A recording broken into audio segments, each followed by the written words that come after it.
Okay, today I want to go over the literary concept of point of view.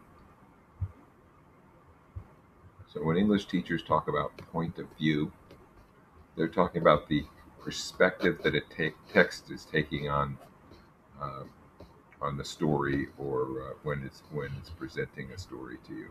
So, the place from where the story is told. If you can imagine, looking out a window, the perspective is where you're standing from and what you see. And if you were standing somewhere else, you would see something different. So the perspective in a story is the place, the visual place that a story is told from. For instance, an author might write a story from a specific character's point of view, uh, which means that the character is our narrator. The story comes from that character's point of view. So you see everything that the character sees as the reader. Um, so I have a form that goes with this introduction or reevaluation of point of view. And one of the questions on the form is, when reading or writing a story, what is the literary concept of point of view? And of course, it's the perspective that a story takes, this perspective that is the story is told from.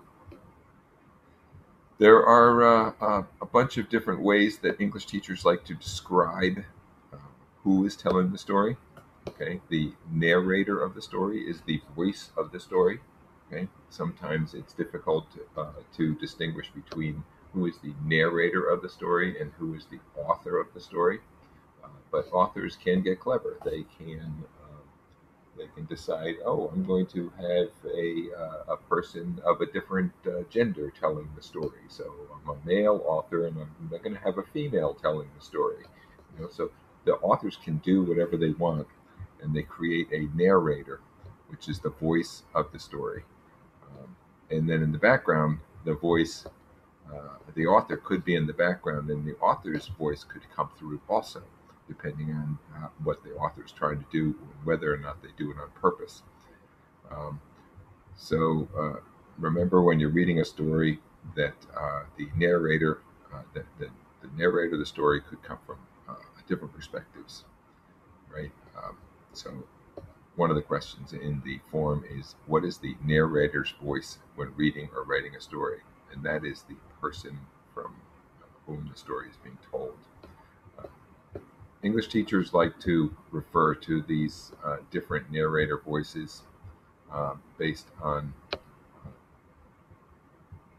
these categories: first, second, and third person. Uh, these refer to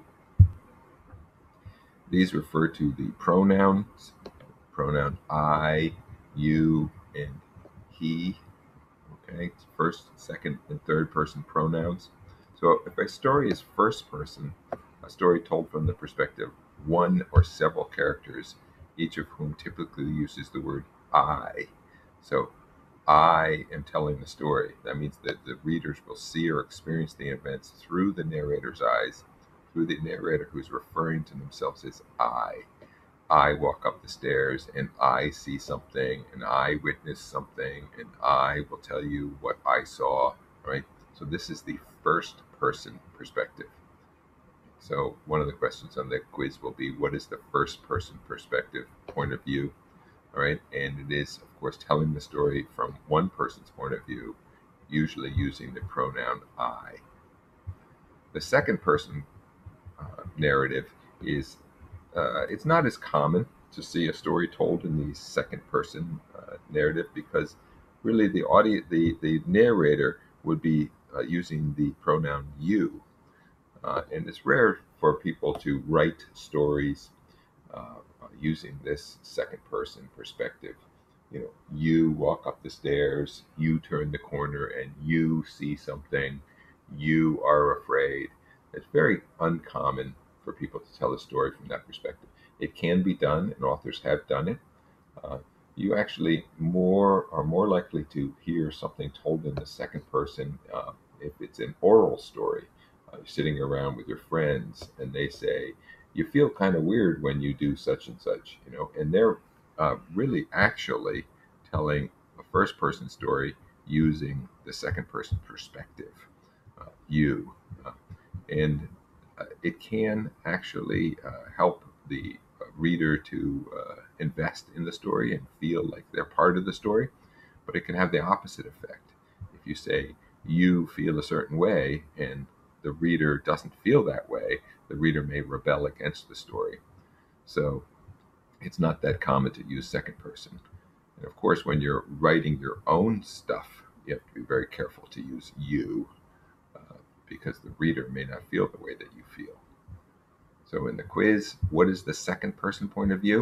Of course, it is writing a narrative using the pronouns you.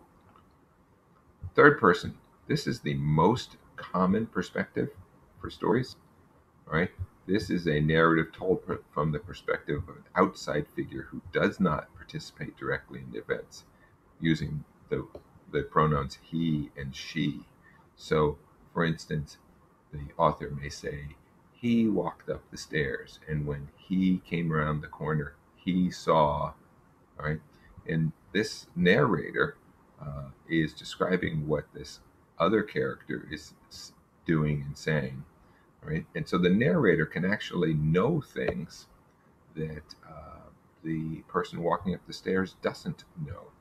It's possible that your narrator, if you're writing a story, your narrator could be aware of, what he is thinking, and also someone else across the room what she is thinking, and maybe even get inside the dog's head and understand what it is thinking. So the narrator has a opportunity to decide. I mean, the author has an opportunity to decide whether or not the narrator can understand things that are beyond the character's views. And this often happens so that the author can know what happens in different places at different times. So the question in the quiz will be, what is the third person point of view? And that is establishing a narrator that is outside the story and talks about characters as he and she. That's the third person point of view. Um, Now, when you're writing academic writing, like you're writing for your history teacher or your English teacher, it is very uncommon to use I or we in an academic paper. Uh, Sometimes, if you're writing a science paper or a thesis or something, and you have established a thesis and established a a premise that you're going to test, you may say, "We authors have done this." Um, and this is how we set the experiment up.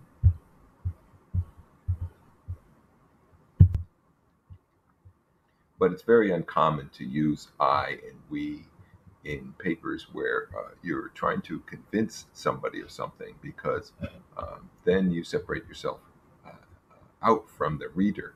Um, so you want to be careful using I and we. And most English teachers would ask you not to use I and we. Don't use the first person point of view when writing a paper. So even if you were doing an argumentative paper, um, you want to be careful, because this is your own experience or perspective. Uh, and so if you're trying to convince somebody of something, you're really just giving your opinion, and the reader may rebel against your opinion if you use the first person point of view. So it's usually avoided. Uh, Second person point of view. Oh, wait, before I get that, why is the first person point of view usually not recommended? And that is because they will rebel against it and see it as your personal opinion. The second point of view is too personal, saying you feel a certain way, and you understand the information this way, and you believe a certain way, and people rebel against being told what to do. So you would only want to do this if you want to be very informal. Okay, for instance, if you're writing a recipe for something, uh, it might not cause a problem if you said, first you put in the ingredients and then you stir them. But, someone reading a recipe might not rebel against the author saying that using the second person point of view. but it's usually not recommended because it's too casual. The third person point of view is the one that is the most commonly uh, recommended because it uses he, she, they, and it, and it stands outside the information, presents the information, and gives the reader an opportunity to just see all the information without uh, uh, feeling like the author has stepped on their toes. And you can present the information as if everything is unbiased, as if you're not making any suppositions. And of course, the author can carefully present whatever information that they want to present and in a way that they want to present it without upsetting the reader. And you can cleverly read, lead the reader into making your conclusions. So it is usually recommended to write your papers in the third person point of view because it is the least intrusive and it gives the author the most flexibility. Now, all of this information was clearly cut and pasted from the Purdue online writing lab. Okay, Purdue is a university and they have the OWL writing lab. It is the most amazing English writing site that I've ever found, and it is very user friendly, easy to navigate, easy to search. OWL, uh, look it up, tab it, put it on your bookmarks. It is an amazing site. Go and take the quiz on perspective, on point of view.